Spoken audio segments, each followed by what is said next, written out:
Hey there, Mike Dunn with Gamingtrend, and we're here with another episode of Tabletop Throwdown. And we've got a special one tonight. What do you say, Dan? Dan, my co-host, he's here again this week. We haven't seen Dan in a few weeks, but I'm glad to have him here. I think his other life is going to help us with this discussion tonight because Dan is a teacher and assistant principal at a middle school. And I hope he's all right with me saying that. You're good. You're good. All right. And we've also got George Bergstrom from Games and Gaming Roundtable. They've been promoting gaming and libraries since 2011. And we've got Josh Isringhauser with Tabletop Alliance with us tonight. Tabletop Alliance is all about getting games in classrooms and helping teachers with games and education through gaming. But I also need to, for full disclosure purposes, also say that Josh is also a member of the Gamingtrend team. He does a few board game reviews for us every now and then. And I'm really happy to have you guys here. Josh, George, welcome to Tabletop Throwdown. Thanks for having me. Absolutely. Thanks for giving the opportunity. Excellent. So I kind of went into this thinking, with George is trying to get games in libraries, Josh is trying to get games in classrooms, and Dan is trying to wrangle all of that as an assistant principal at his school. True. And I know he's done a lot of bringing games to school as well. So I thought this would be a perfect group to have a chat about this. But let's before we get too deep into anything, let's find out a little more in depth about what your organizations do. So George, tell us about the Games and Gaming Roundtable and what you guys are doing. Sure. So the Games Gaming Roundtable, or we usually just say GameRT, is a subgroup of the American Library Association. So ALA is our large national organization. There are lots of smaller units within that. Roundtables are usually the smallest of those units. And we try to raise awareness of and help educate library staff all across the country in how to use games or any type of gaming in their environments. Awesome. Josh, tell us about Tabletop Alliance. I know I've seen you guys at a few conventions over the years. Yeah, so Tabletop Alliance, we are a 501c3 nonprofit. So our function is that we have a deal with a lot of game distributors that allow us to purchase games wholesale, and we turn around and donate every game that we purchase to primarily schools. I believe, Dan, you've received one of our boxes in the past. Yes, we have. And we've donated to some libraries and some other community organizations as well. Really focused on spreading the gaming as a whole through education and through after-school programming, getting kids and young people into the hobby as a way of keeping them out of other activities or engaging their brains in a different and unique and fun way. Yeah, and Dan, actually, you've like Josh said, your school's actually been a beneficiary of Tabletop Alliance. I guess let's start with games for kids. Like, I have some ideas, and obviously I also have 3 kids of my own. But I have ideas and kids, and I like to bring those things together. But I mean, personally, I think games can help with a lot of different things that kids are struggling with today, especially in the digital age. Dan, I know you could probably speak a little more directly to that. Why don't you talk about that for a second? Yeah, at least I mean, I work in a middle school. I've also worked in high school, but there's a couple of different facets where I see, especially tabletop gaming, just helping out the lives of kids. First of all, they're just connected too much sometimes. They're on their computers, one-on-one devices all the time. They're doing all their homework. They're doing they're playing games. They're just on devices all the time. And so it's just a way to get off of something and to connect with another person across the table. The other thing that I see a lot of is just finding a safe space for kids who are not athletes. They're not necessarily people who are going to get up on stage, or they're going to, do some of these other traditional, say, school activities, but it's a way that they can find a way to actually work with somebody else and actually, get into the get into conversations with other people.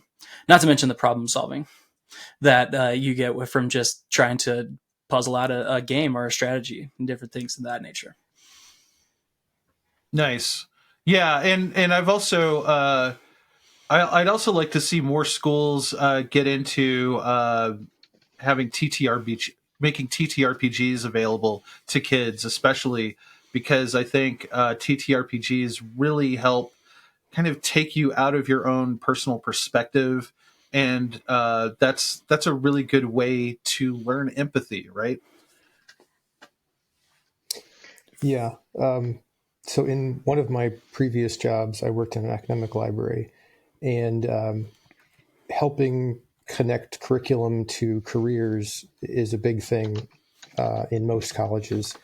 And the Society for Human Resource Managers surveys HR execs pretty much every year.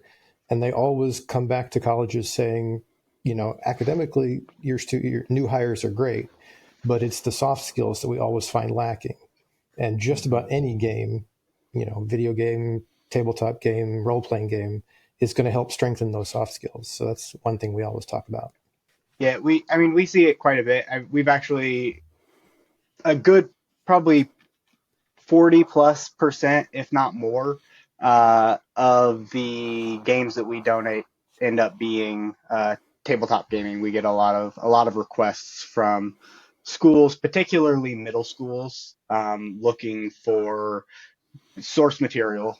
We do a lot of D&D books, but we've also donated other things that are maybe a little bit more what some might consider age appropriate. So we donate things that, Avatar, The Last Airbender, role-playing game, some of those types of things, because people really want to utilize, to Dan's point, right? Those kids who may not be getting socialization in traditional things like athletics, being able to come together around the table, work towards a common goal, problem solve, use creative thinking, all of those types of soft skills that George mentioned, I think are really harnessed at the table in a lot of respects. We see that there's actually been quite a bit of research and study. We've partnered in the past with an organization. I'm going to blank on their name now that we're talking about them, but up in Seattle, a couple of professors who are studying and researching the use of role-playing games in the development of social skills for children with autism. And they've seen a ton of success in getting students who are lacking in some of those social skills to come out of their bubble and engage in those types of ways. So it's really cool to just kind of know that impact is out there, and that we're able to play our little part in building up the next generation in that way. Yeah, and even to Excellent. go off of your point, that's not easy to search for, is it? No. I was trying to find the organization that you were talking about, and I went down a rabbit hole. Dan, what were you saying? Well, I was saying, even to Josh's point, we've never been more connected as a society in terms of technology, information, but we're actually facing a loneliness epidemic, that's going out there, and even the Surgeon General is talking about, how much that people are disconnected because they can go within a screen, or they can just kind of disappear within. So anything that we can do to help, especially at a young age, get kids connected is one of the biggest goals that we're seeing right now, especially coming out of pandemic and lots of different things, but trying to get a place where schools are, where everyone can belong, whether that's a tabletop role-playing game, or if it's sitting across a chessboard, or having a couple decks of Magic at lunch, or a chess or checkers game. It's as simple as just trying to get them to socialize with another person and to figure out some problem solving strategies and some social skills. So I think I found it. Is it Game to Grow? That sounds correct. Foundry 10 and Game to Grow. I believe that is the group. Okay, awesome. My Google Foo is still good. They haven't completely destroyed the algorithm to thwart me yet. So, awesome. Well, yeah, no, I find it really encouraging that we're now like taking this seriously, right? Because when I was growing up in the 80s, we had the Satanic Panic in regards to like D&D. We had a lot of just there was a lot of stigma to gaming, and like most teachers kind of frowned on it, or just confiscated my D&D books and that sort of thing. So I'm really happy to see that it's becoming taken seriously and seen as potentially helpful. Now, George, I don't want to focus too much on the kids. I'm not sure. It feels like your remit is a little broader than just children. But I mean, thinking libraries, obviously, they're going to be there. Like, you want the libraries there definitely for the kids. But I imagine there's some you're getting some adults involved in gaming on your side as well. Yeah, so our organization has library staff from pretty much every type of library: college, public, school, special.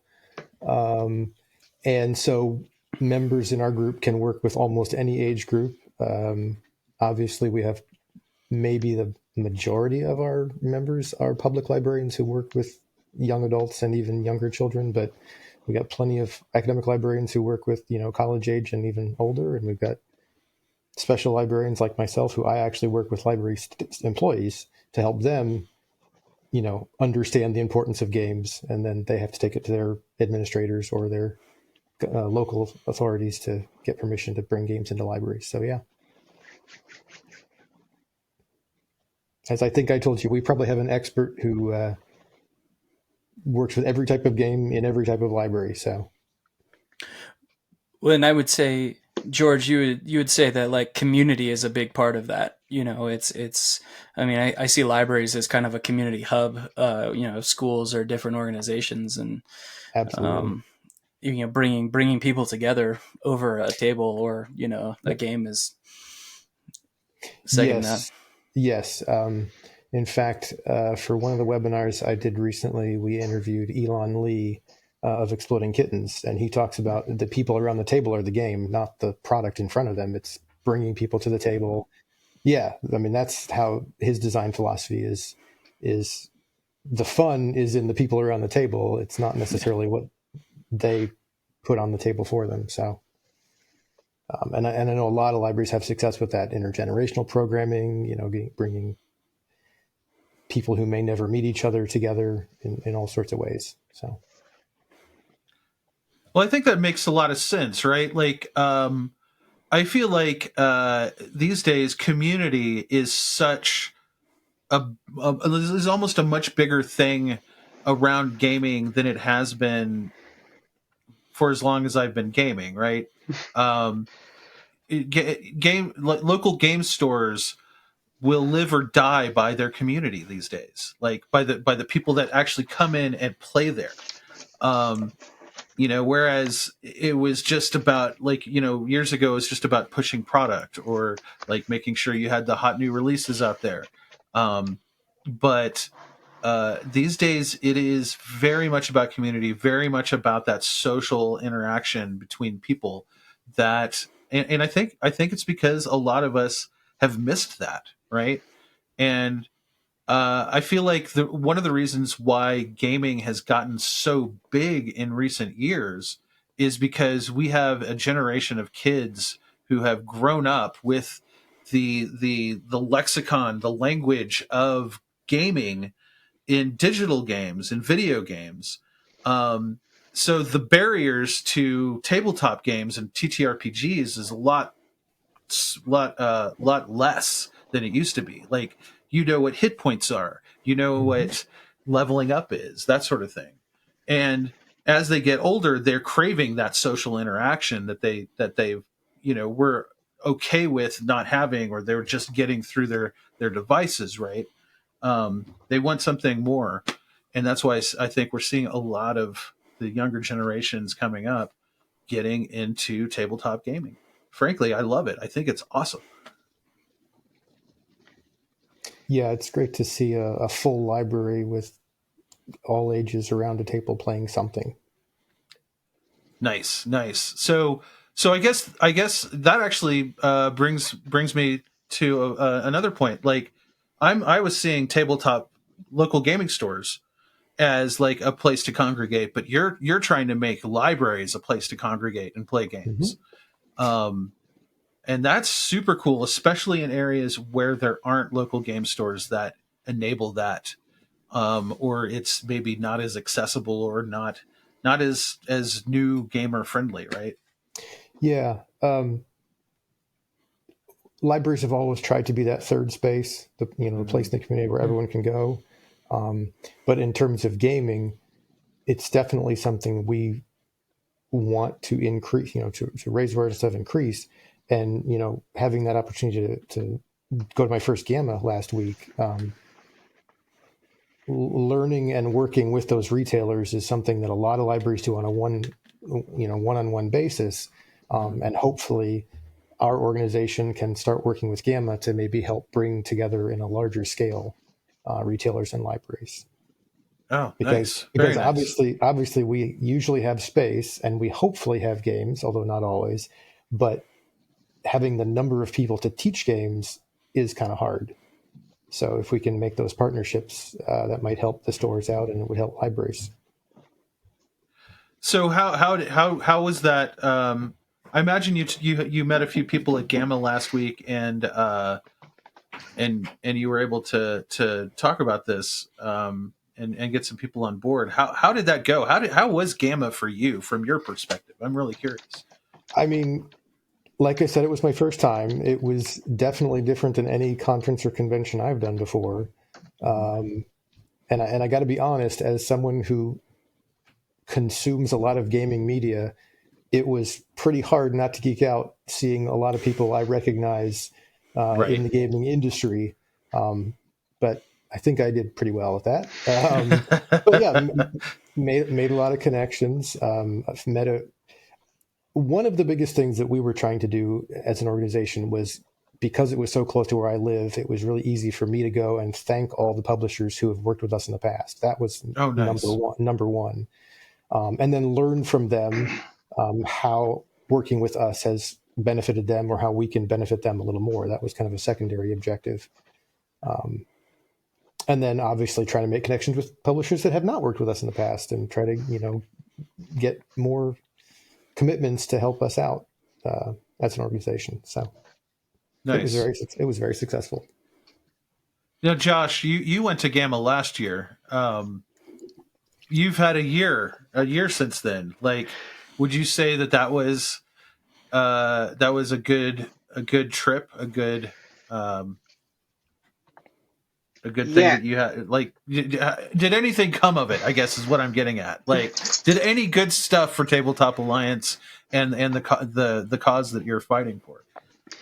I think for us, because we are set up a little bit different, we're pretty new in the game, right? We started as a organization in 2020. A lot of it was just kind of those initial one-off connections, Mhm. and building some of that portfolio of connection points. The biggest thing for us coming out of Gamma was just being able to take advantage of um, having everybody there in one location, and being able to place orders like there at, we treated it like retailers treat Gamma, right? Right. Got it. Rather than, maybe what we would like to see eventually. We weren't necessarily building at a point where we were able to really enlist a lot of donations or support in other ways that we may hopefully try to, obviously want to try and get to at some point with some of these publishers. But yeah, I think it was an incredibly fruitful experience for us. It was a great learning opportunity, something that we really were looking forward to this year, and just unfortunately with schedules didn't work out for us. But Mhm. certainly something I think we'll be looking to go back to again, and just continue to try and build those connection points, and working with folks in the industry to. I think a lot of people see value in what we do. There's just not necessarily a big library of, how does that translate, right? How does Mhm. how does getting games into an elementary school or a middle school today affect my bottom dollar tomorrow Mhm. or 5 years Right. from now, right? And I think Mhm. it's kind of helping get that message across, and helping folks kind of recognize where the impact maybe is not going to be felt tomorrow, but Mhm. in 7 or 8 years, when those middle schoolers are college kids and going off and buying games and those types of things, kind of the impact of getting them invested in this at an early age. And also just the social aspect of it, right? Just growing the hobby, making Mhm. an industry that continues to thrive. I think it's been fascinating to watch through the pandemic and after, just this bubble continue to grow, and it doesn't seem like it's slowing down, or going to slow down. I think Mhm. to points everybody made before, right? I think people are really looking for those connection points, and I think a lot of folks during lockdown, during the pandemic, reconnected with family around the table playing card games and tabletop games for the first time, and I think that's continuing to have impact. And it's why we're seeing such an amazing, continued growth in this industry. Nice. Nice. Um, yeah, no, that actually it actually has me wondering, like, if you guys were like businesses, you would have metrics like sales numbers and units sold and this all this to like kind of close the loop and kind of give you validation, or maybe we need to do something else kind of thing. Like, I imagine it's a little harder for what to close that loop for both of you. George, what I guess, what kind of metrics for success do you feel you look for when you're working with libraries, and you're continuing to try to get more games in libraries and establish those community touch points? Sure. Well, one of the first things we need to do as an organization is actually find out how many libraries have games in them. Mm. It's not something that any of the national surveys or national data collection tools track. Um, IMLS is the large federal organization that most of the data gets tracked by, and they don't have a question on their like 300 question survey that libraries have to answer every year. It's It's awful, but they have to do it. And there's nothing on there for games. And in fact, my day job is in a state library. And so we have to administer that survey. And we can add a few questions. And I've been able to get a question added a few years ago. But because the survey is so cumbersome and because the state has so many other things they want to learn, we basically don't repeat questions, at least not year over year. So I've only got 1 year's data, and it was actually buried in a question about what's often called a library of things. So it was really a question that had many, many, many choices. And so if a library employee that was doing that survey read that and said, we don't have a library of things, they probably skipped it, even if they have games in their collection. Or if they have a library of things, but they were going through this massive list. So as a national organization, the Roundtable, we have to try to figure out a way to get better data. There are over 17,500 public libraries in the United States. And if you add college and school and all the other types, the number is probably around 150,000 libraries in the country. So figuring out how many of them actually have games is one of our biggest challenges. Interesting. Because the publishers that's the question a publisher is always going to ask when we're asking for donations is like, well, how many libraries are there, or how many people might my game be in front of? Yeah, that's stuff that a publisher would want to know. That's right. Yep. Holy crap. Yep. I didn't even think about that. Yeah. So, I mean, the number of buildings is impressive enough. The number of, obviously it's the entire population of the country is going to be served by at least one library, but to know how many of them already have games, that will help us figure out how much more work we have to do as an organization. Yeah. And then dealing with government bureaucracy is also, it doesn't make things any easier, right? Yes. I mean, the most effective long-term solution would be to get it on that big national data tool. But that takes multiple years, and each state library has one person who sort of advocates for adding stuff to it. And so, man. That's why we're trying to do it as ourselves as an organization. But then, of course, there's response rates and, modeling and what's the right sample size to predict if our data is even useful or not. So right. Because I used to have to do a lot of surveys as a UX designer.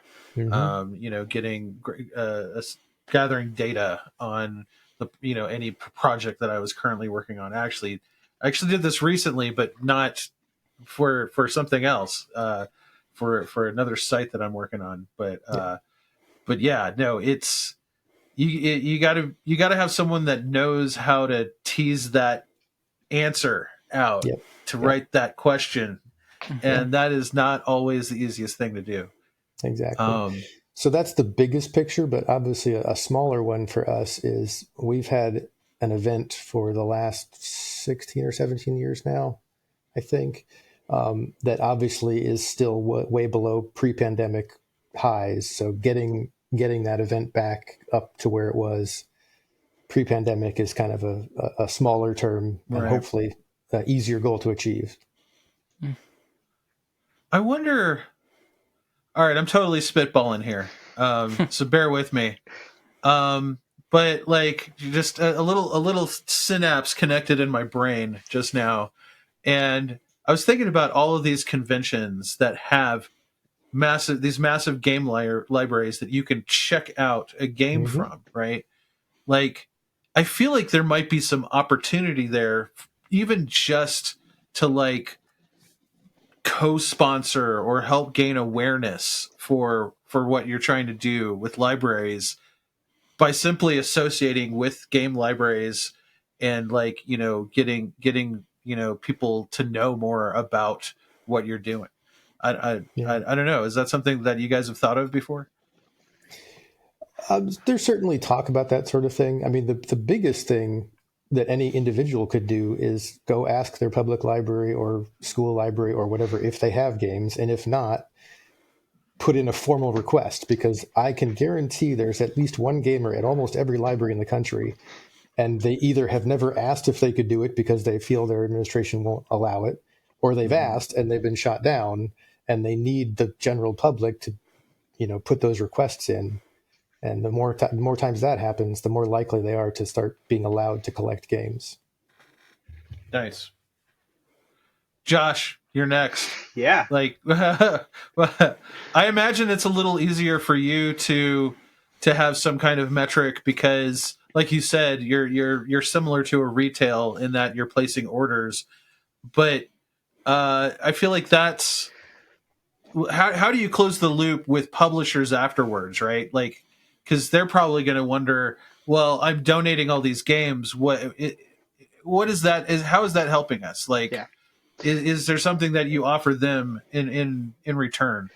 I guess. Yeah, we've tried a few different things where, I think that's something we're still figuring out what the most efficient way of doing some of this is. At the end of the day, part of it is we're working with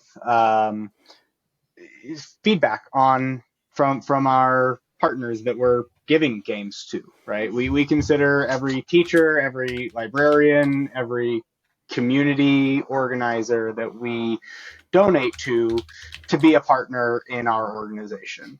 And so, a lot of what we are need to improve upon and continue to improve upon is how do we get that feedback from them. It's easy for me to go up to a publisher and I can say, hey, in the last 3 years, 4 years, we've donated games that have at some point sat in front of 52,000 kids, right? That's the number of students enrolled in schools or in programs that we've donated to. I have that number. Right.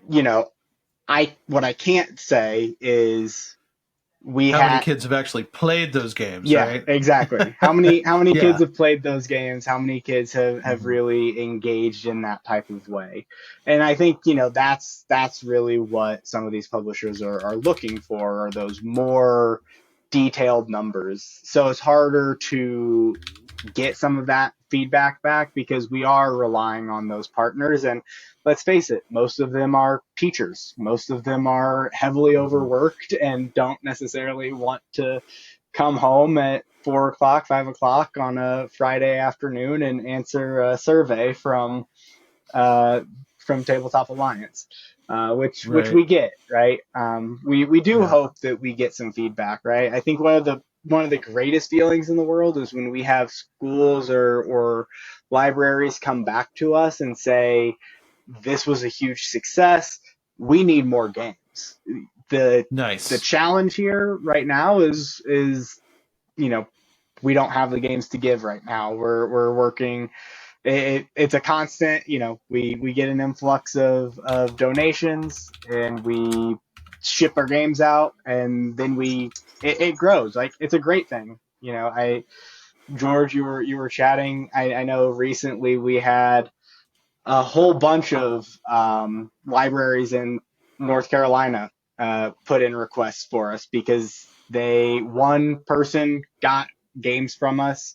They went to a convention there in North Carolina, talked to a bunch of friends, said, hey, this is a great organization.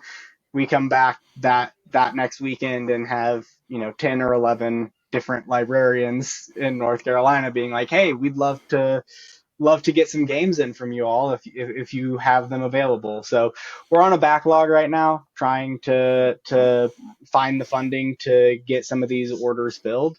And so that's where we're at right now, is how do we take those numbers and get more detailed information so that we can take those back to the publishers and say, hey, in the last year, 5,000 kids played this game, and because of our donations, right? That's the number that we really need to get a better handle on right now.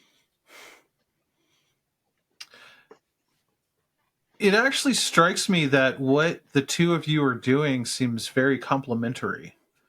Like, George, I can't imagine that that GameRT does a lot of the actual like procurement of games and distribution of them to libraries. You're more teaching awareness and and trying to get everybody to like talk and think about games in libraries. Whereas Josh, Tabletop Alliance is all about like, you know, actually putting games on tables in schools and libraries.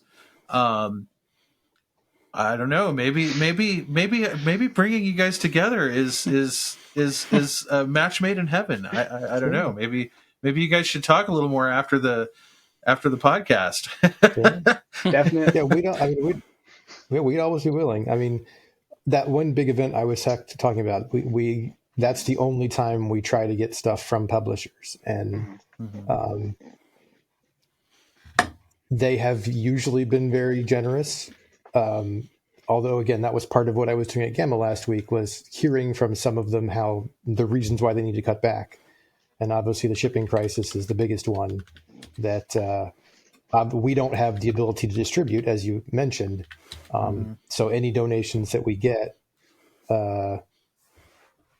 it's I will run the lottery basically of our registrants. I will give you an Excel spreadsheet, and you send on to them whatever you are choosing to send on to them. And so a few of the publishers are like, yeah, we still love libraries. We want to do this, but we just can't do the shipping anymore. So figuring out ways to help the publishers with that is another big challenge. Yeah, I mean, it's definitely crossed my mind that I think, you know, George, definitely some conversations follow up on this would be a welcome opportunity, right? I think it's a great way of us to kind of building some of that, you know, some of the other work that we've done in the past that we are hoping to expand more into in the future is hosting webinars and different teaching opportunities for people within our network to be sharing with one another. What am I doing that is successful, right? What are the events that I'm hosting at my local library that are really having a good impact, and how do I set those up, right? So would love to be able to kind of pick your brain and you know, get connected in with your network of how can we, you know, partner in a lot of these ways. I think there's definitely some opportunities there. Yeah, absolutely.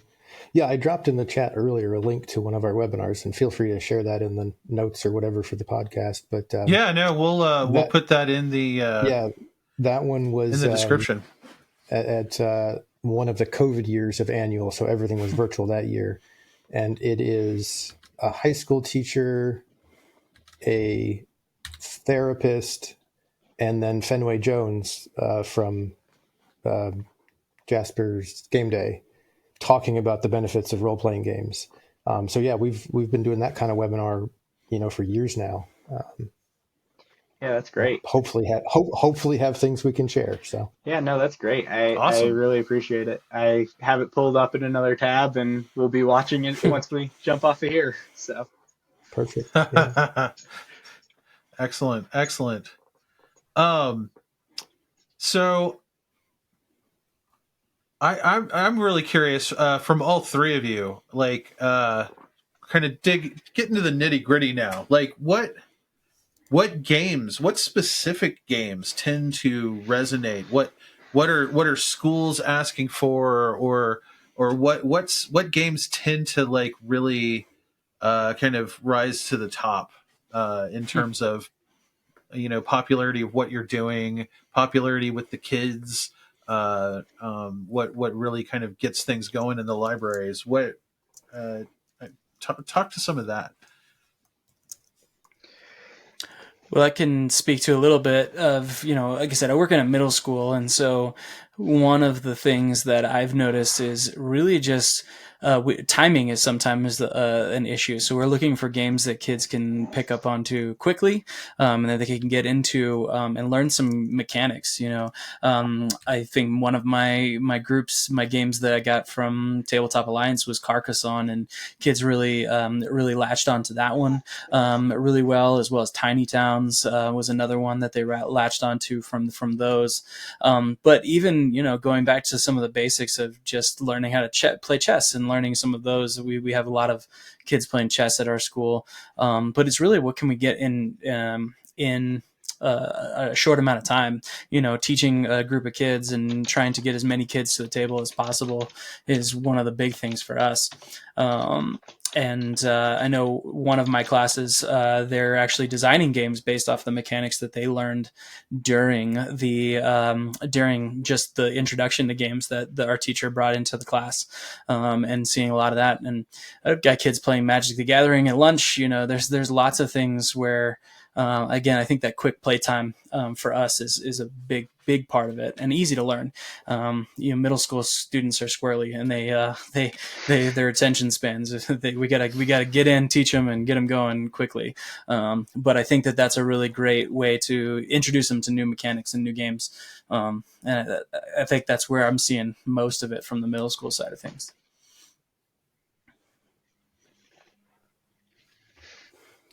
So yeah, a cop-out answer for libraries would be any type of game, because obviously there's so many audiences. But echoing what Dan said, if it's for programming, it's definitely got to be something that either A, plays a lot of people, or B, can be in a short time period, and C, can be easy to teach. One of the biggest things I'm starting to realize, as someone who is probably a pretty heavy gamer myself, although I don't play nearly as much as I'd like, but I have researched enough and understand the mechanics that most games don't challenge me too much. But then trying to show them or teach them to people who are not gamers can be incredibly challenging. So anything that is quick to learn is great if it's for library programming. But of course, the other side of libraries is the lending of things. So, depending on the size of your community or what they're interested in, you might want to have heavier stuff, especially because those are the things that usually have a higher price tag and are hard for people to buy individually. I didn't think about that. Yeah. So obviously, when our annual conference was in DC a couple of years ago, Kevin Bergstrom and Tori Lynn came to show off Votes for Women, because it was just before it was released. Oh, and excellent. Beautiful game, can work great in the classroom, so many educational opportunities, but that price tag is a kind of a lot for a family, especially if they don't know much about games. But if a library has it, hundreds of people can enjoy it, and then hopefully half of them will go buy it, because we want our publishers to succeed. Right. Close that loop.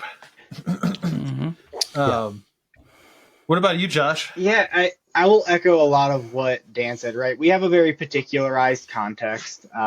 So, you're not going to see us doling out a bunch of war games or things like that, right? Right. But we no Lacerda, Lacerda in the schools. Yeah. we're looking for, a huge chunk of what we do is role playing games, because it's what's hot, it's what's in demand, it's what people want, and it's a really great way to build a lot of those soft skills. But we also, we look at things from a educational lens, as much as humanly possible. And I can make an argument for pretty much any game that you can name has an educational component to it. It may be a little hidden. I was having a conversation with a family member who's a kindergarten teacher, right? And they were kind of talking about, that, the games that kids want to play aren't necessarily, what they think of as educational.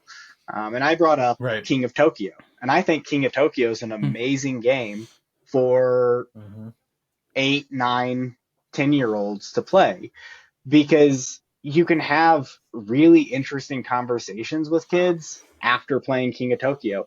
What did it feel like to be in the middle with everyone else beating up on you? Did that feel fun? Did that feel good? Or was that hard to deal with? Right.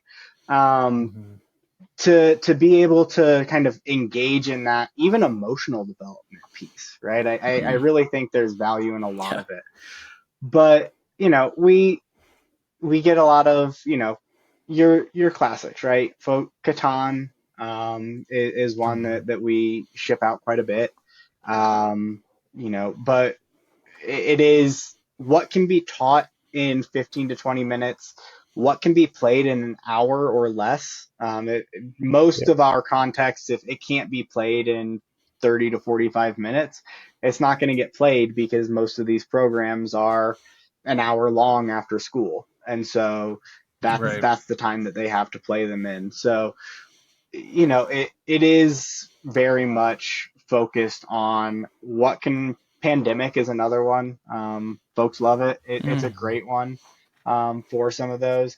For sale, we had one teacher that was teaching basic economics to Yeah. kids, and for sale they wanted 5 copies of it so they could use it in their classroom. So those are the types of things that we are typically sending out. Another one that got a really good feedback was Her Story.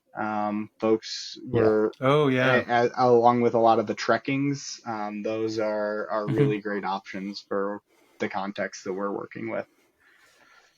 Yeah, I feel like the trekkings, especially, like they kind of went into that with an educational mindset, right? Those Mhm. games. Yeah. Very cool. Very cool. Um, Yeah. well, yeah. Go ahead, George. Oh, I was just I got to use For Sale with I think it was an entrepreneurship class Oh, once, nice. and hearing them break out the ROI in the middle of playing this game, shows that they're connecting to the subject matter of the class, even though they're playing a relatively simple game. Yeah. Mhm. Yeah. I feel something like, are you familiar with QE? That game where you're basically kind of making up the economy as you go along. Like, I feel like that might almost reveal too much, right? Of just how fake our monetary systems really are. Um, uh, well, awesome. Well, just to wrap things up, uh, Josh and George, let's. I want to ask you guys, like, what are the things that you guys need from people like me, people gamers out there who want to help what you guys are doing. um, George, let's start with you. Yeah. So, as I said earlier, probably the biggest thing that just an everyday gamer could do is talk to their local library, find out if they already have games. If not, you know, ask how they might be able to help to start that sort of thing. And if they do have games, ask if they need help, running programs or teaching games or things like that. Because, like I say, that can be the hardest part for librarians. They know the importance. They might even have a passing interest in games, but they're probably not the experts Right. in every game. And so, just helping out at events or, you know, writing up a quick blurb that can be displayed somewhere about why this or that game is an excellent game could be very helpful. Excellent, excellent. What about you, Josh? Yeah, I mean, there's a lot of ways. Like I mentioned, we are in a point right now where we have a pretty lengthy back order on folks who are really wanting to get games into the classroom. But I think it's twofold, right? One, we're always accepting donations, whether those are monetary or in kind. We've had in the past, we've had folks donate used games to us, and we'll always take those uh, to the extent we are able to.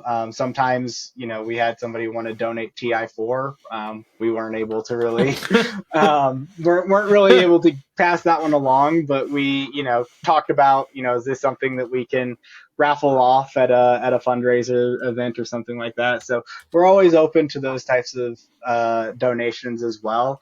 But also just, talking to folks. I know everybody knows a teacher in their life, right? Everybody knows a community leader, a community organizer, somebody who's working in after school programming, those types of things.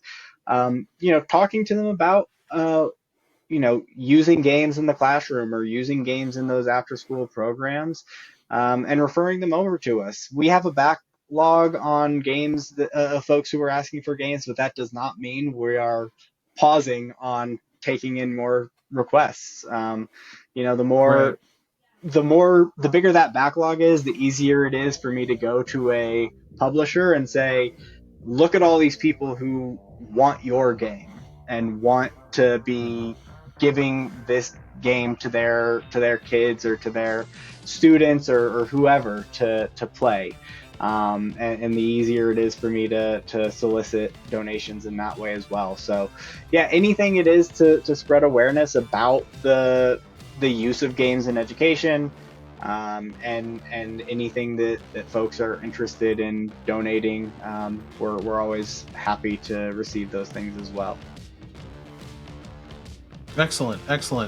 Yeah, Josh, I might actually have a few games to float your way. I'm sure. I don't know if they'll be useful, but we do get a lot of games, and we generally try to donate those to charity when we're done with them. So yeah, we the whole nonprofit started with a conversation about what do we do with our games when we're done with them. Right. So. Excellent. Well, you're putting them to good use, man. I think that's awesome. Well, guys, this has been great. This has been a great discussion. We're going to put all of the links for Tabletop Alliance and GameRT in the description, so that folks can go and find out about both of these organizations and maybe even help out. I think even just helping spread awareness is probably something that both of you guys would really appreciate.